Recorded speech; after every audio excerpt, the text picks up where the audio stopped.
I'm Brian Rhodes with Awana Clubs International.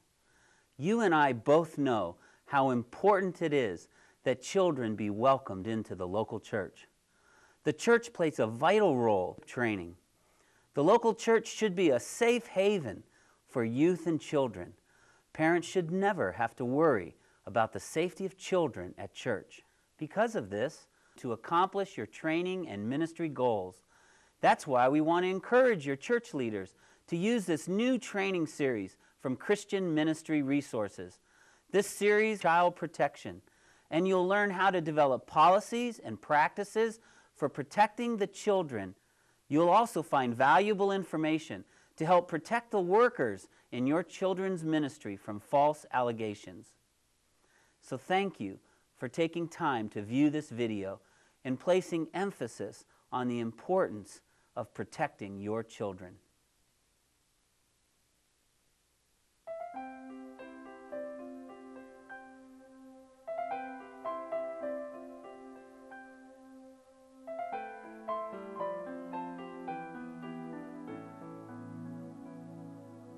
In recent years, many people have come to view the church in a new way, in a way that no one expected and that no one is proud of. The cause? Child sexual abuse. I guess it would be the reaction of most people, completely surprised, pretty disgusted, and let down. It should be something that is taken to court and criminal action taken against these people just like anybody else. I think ministers should be held accountable for their actions, and judgments and punishments should be handed out accordingly. That's not good. That's not good. You know, because it is a lot of things going on in the church that no one knows until after it's happened, you know, after so long. You know, it's been happening so long. It definitely raises questions over if the right things are in place to take care of the issues. I think that they should hold them accountable like they would hold anyone else accountable. I think it's terrible. I just, yeah, it's a betrayal of trust, and that's it's a pretty big issue with me. It's very disheartening. Right now I don't go to church, so it makes me wonder, you know, even if I can bring up a child in a church, you know, even if I would want to go to church and let that child go and do things at the church unsupervised. You think that you can trust people at the church the most, and you really, through these cases, I see that you can't. Church leaders who fail to establish safeguards for the care of children lead to this breakdown of trust. We've seen a clear shift in our society. Churches used to get the benefit of the doubt, but that is no longer true. Richard Hammer is an attorney and CPA specializing in church law. He has conducted extensive research on the problem of child sexual abuse and the church. Community standards have changed.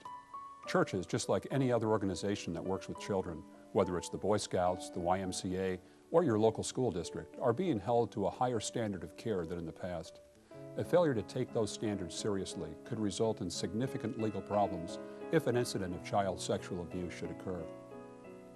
One of the things that I think historically has been an issue with churches is the reluctance to be very blunt about it, and to, I think when things involve sexual abuse, sexual subjects, people tend to want to avoid it, and the more blunt, the more honest you can be about it, and the more upfront and open, then the better off you are.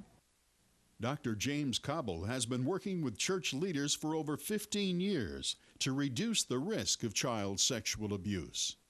There are some excellent prevention programs in churches today, far more than what I think most people realize. And the leaders in those churches really should be commended. But there are still too many church leaders who just don't get it. And they'll say things like, we know everybody in our congregation, or no one would do anything like that, or we don't have the time or the resources to put together a prevention program. I think most people would agree that no church, no organization really, can totally prevent the problem of child sexual abuse. But if you don't make a reasonable attempt and a problem should occur, you're going to be held accountable. And none of those excuses are going to be acceptable. And in the end, really, who is it that's hurt? It's your children and your congregation. I'm sure you will agree with me that the reputation of your church and ministry is at stake. You know, it takes a good many years to build a reputation of strength, integrity, and honor in your community, but only a moment to tear it down. Why are churches potentially more vulnerable to this problem than some other organizations? Dr. William Tyson specializes in the treatment of criminals who have been prosecuted for child sexual abuse. Churches are often a very open and trusting environment, but the fact is, it's very clear from the history of the last 10 years that schools and churches also attract a small group, a small but significant group of people who are there for the wrong reasons, and that includes predatory pedophiles or people who have other needs being met through contact with children or through inappropriate sexual contact or predatory sexual behavior in general. So it's a reality that we have to accept. One of the steps in reducing the risk is to remove the misconceptions we have about child molesters. I have met a number of child molesters over the years, and what I am struck by is what really nice people they seem to be. That, you know, we have this idea of child molesters lurking in alleys with the raincoats and, hey kid, assume that it's somebody like that. But in fact, that is more rare. It's really somebody who has developed a trusting relationship with a child who might cross that boundary. So it's really, could be anybody. I'll often hear people, as they're describing why they're absolutely sure that Brother Jones couldn't have molested all those children, is, oh, he had such a spit the kids. And everybody was always amazed at what a great way with children he had. And then they'll go on to kind of not notice that there were all sorts of warning signs that that was not a healthy or a applaudable interest in children, but in fact masked a rather sick and destructive interest in children. People involved in law enforcement, such as Detective Karen Balmas and Parole Officer Rick Fields, understand the breadth and scope of people who molest children in churches. We've had pastors, teachers, youth group directors, Boy Scout leaders, Sunday school teachers, and janitors from one end to the other. Basically anybody who's involved there, anybody who ever has access to the kids. And then just your common, or not common, but your regular church-going member. We've had plenty of those. One thing that almost all of these molesters have in common is that they are trusted. They get in situations like that, build the trust of the adults, which of course leads to the trust of the children, and usually that's when things start to happen. We call that the grooming process, where it may not happen within a few weeks or even a few months, but just building that kind of trust between the adults and themselves, that's how they gain access to the children. Once abuse begins, it can continue for long periods of time without being noticed. The more serious and dangerous the offender, the more practice they will be at fading into the woodwork and not being noticed, because not being noticed is their stock in trade. I ended up sexually abusing a minor for about 4.5 years. And then the discovery of the crime came. Basically, that discovery of that led to me going to prison. It really began as a grooming process of me preparing her for some abuse. I would plan the activities and set them up to happen. You get pretty good at planning things and with the minor and making sure there's nobody else around and being able to groom her even more. And that's part of the grooming process, is to bring the child along to the point where the child is actually initiating the sexual behavior and has no awareness that this entire scenario was staged by the perpetrator. Prevention requires understanding both the characteristics of the offenders and the characteristics of the victims. Someone who spends a lot of time with children, isolates children, takes a special interest in troubled or needy children, but not in a kind of a general community way, but in an isolated special relationship way is what you need to be looking for. And that's regardless of who the perpetrator is. A lot of times that's one of the problems we run into in church situations or in school situations where the adult is around the child for an extended period of time. They gain the trust of the parents, the community, their administrative people in the church or in school, and then they get close to a child. And a lot of times it's a child that may present themselves as just the perfect victim. They may not be getting a lot of attention somewhere else. They may have problems in school. They may have problems at home, and this person becomes their friend. Sexual abuse can happen in any church, including yours. Dave was molested by his pastor when he was 11 years old. Over a period of a couple months, I said there had been these incidents of inappropriate touch, which I didn't recognize as a prepubescent 11-year-old. But I knew I was uncomfortable with it.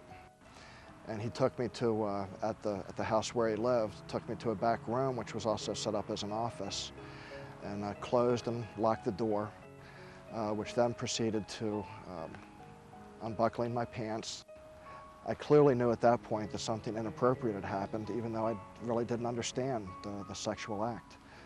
And I'll never forget the day that I went to church and I was told that he was no longer there, that he had been transferred. And I can never forget how glad I was that day. So I did not tell anybody at that point. Approximately 2 years later, when I probably started to realize the ramifications of what had actually happened. Being a 13-year-old kid, the thought that never came to my mind was he now somewhere else where he was doing this to the other kids? I was just so grateful that I was safe and that was past me. I thought that was the appropriate thing to do, was to just be quiet. I was scared. I was afraid that I wouldn't be believed, and certainly embarrassed. Abuse victims often find it difficult to tell anyone and often remain silent for years. They may be embarrassed to come forward. They may have been coerced not to say anything by the perpetrator. They may have come to believe in some way that it's their doing. They may feel ashamed to talk about it. There could be any host of reasons why they decide not to speak up. At this point, I know of at least 9 victims, most of those which came after me. And to think of how many kids were harmed because I wasn't able to come forward just gave me an immense sense of regret and wishing it had never happened. But I also know that I've been forgiven. I know that God's forgiven me, and I also know that the other victims will forgive me, because if anybody understands how difficult it is to tell, I know it's other victims. The part that I know is that if you're a victim of sexual abuse as a child, you've been harmed, and it can manifest itself in so many different ways.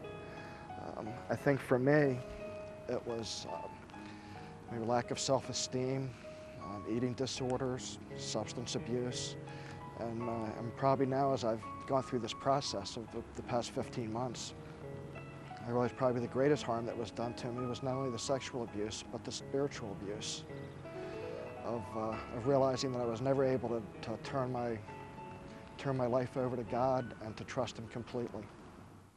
Your church can reduce this risk.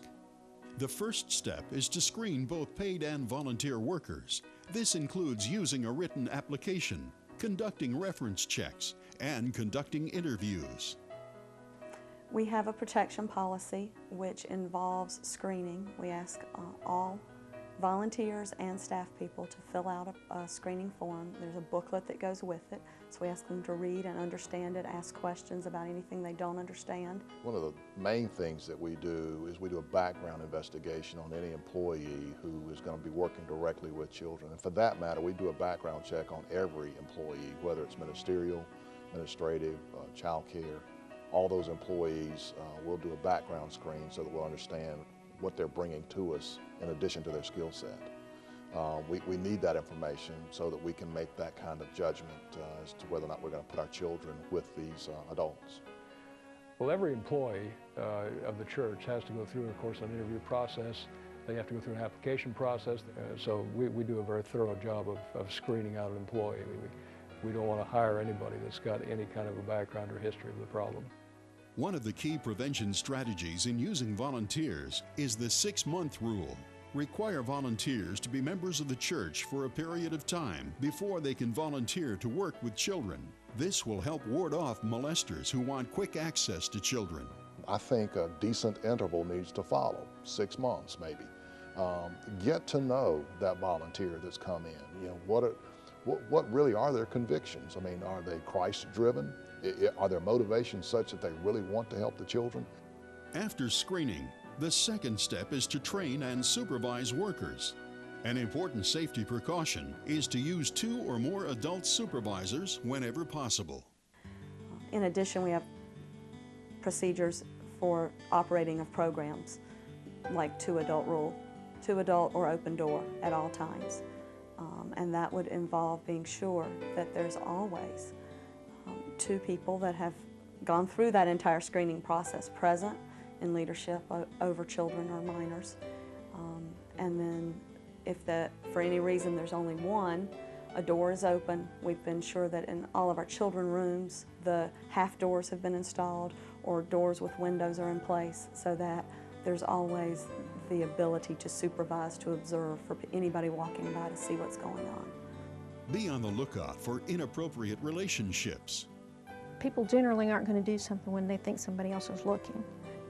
Anytime you see a relationship developing between isolated from the church activities, even if the person's not a predator or a pedophile, there's a potential for problems to emerge.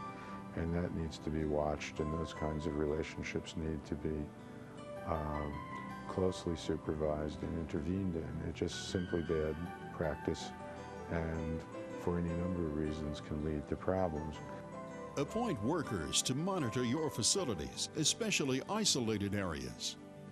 We have heads of every department. When our school is in session, our educational director is in the school, and she is walking the halls and checking the rooms and the bathrooms, and either I am there or other males to be able to check out the others. And we constantly walk the halls to make sure that there is no inappropriate activity, either on behalf of the children acting up or of adults taking part. And we actually now in the school building have an electronic locking system so that people who do not belong in the school building cannot get in. Churches can increase supervision by creating open environments. As you walk around our campus, you will see that the exterior walls of our building are all glass. And so that allows visibility, obviously, from the outside. Our doors from the interior are half doors, and the bottom portion remains closed, of course, but the top portion typically remains open. And beside of every classroom door, we also have a glass panel, which allows visibility from our hall areas. A third important factor is knowing how to respond if an allegation should occur. Problems begin when church leaders fail to take allegations seriously. Failure to respond or responding inappropriately can re-victimize a person and lead to litigation. If the child makes an allegation, there should be a report made to social services right away. That's the first thing. And if social services does not feel it's in their domain to take care of the issue, then they will then refer it on to the police. Church leaders should not attempt to conduct their own investigation, but they do need a response plan. So anything that happens needs to be investigated by people who can actually truly do something about it, because you don't want to take the chance that this person may escape and do something else to somebody else. Well, our procedures spells that out very clearly. We wanted to be sure that in that policy statement that if there was a problem, that there wasn't any question, that we didn't have to scramble on the day that thing happened, wondering what to do. So it's spelled out very clearly in our policy handbook. The children in your children, deserve a safe place. The children have to feel safe. but more importantly than feeling safe, they have to be safe. I think the children do it for us. I think the look in the children's faces do it for us. Their excitement, their wonderment about this wonderful thing that we're telling them about, Jesus Christ, and the lessons to be learned around that. That the children really are the spirit around us doing this. Your congregation and its ministry also needs to be protected. It's a process that you will feel very, very good about when you get it finished, because you will have confidence. You'll have confidence that you've done something very positive and very proactive in trying to avoid any problems that might arise. It's worth every effort and every bit of energy and time that it takes to set it up. I guess the thing that I would want to point out to everyone is that the protection policies that are in place in churches today, if those had been in place in 1968, I never would have been abused. If after the first time that the church became aware that he had abused children, if he had been removed, I never would have been abused. So people need to know that these policies are not meant to make adults uncomfortable or to make them embarrassed or to feel like they're a suspect in something. These policies are a blessing, and they're meant to protect children. And I think everyone needs to embrace them for exactly what they are.